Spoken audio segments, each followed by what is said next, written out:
Nigeria, with more than 200 million population, is now the world's poverty capital after knocking India off its perch.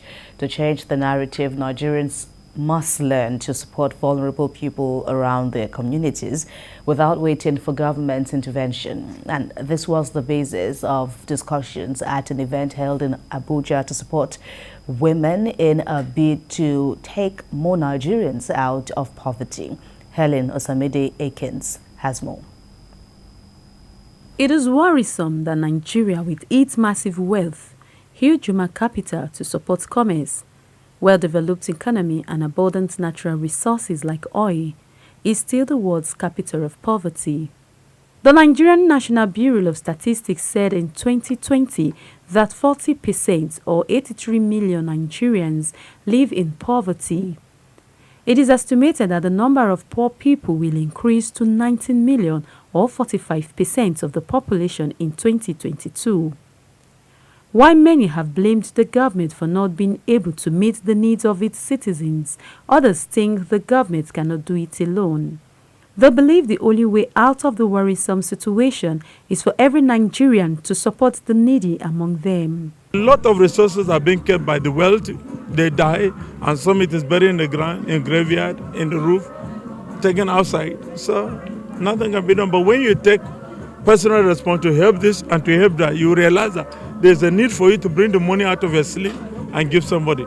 It's becoming a kind of disease, a kind of not world but national epidemic that is trying to take over the land.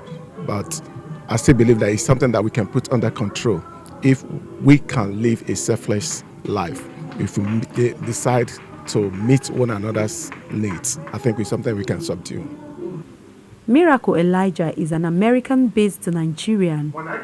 Having gone through financial challenges earlier in life, he is back in Nigeria to give to the needy around him as a way of reducing poverty in the nation.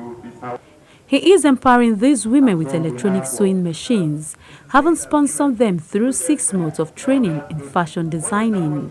First batch only learned for 6 months, but next year we're going to be making it 1 year so that you can be they can be more relaxed in when learning. We don't only train, we pay their tuition, we give them weekly stipends to cover their transportation and their feeding while they are learning.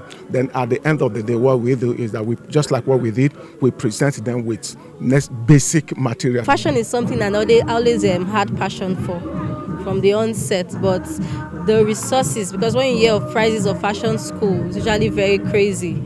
But when I heard about the opportunity, I had to grab it with all my heart, and I'm so happy I did. He is expecting that this gesture will go a long way to help reduce the number of the poor in Nigeria. Human development is said to be one of the bases for the growth of any economy. It is expected that those beneficiaries will lift one or more persons out of poverty by extending the knowledge they have received from this program to one or more persons around their communities. Helen Osamide Akins, TVC News, Abuja.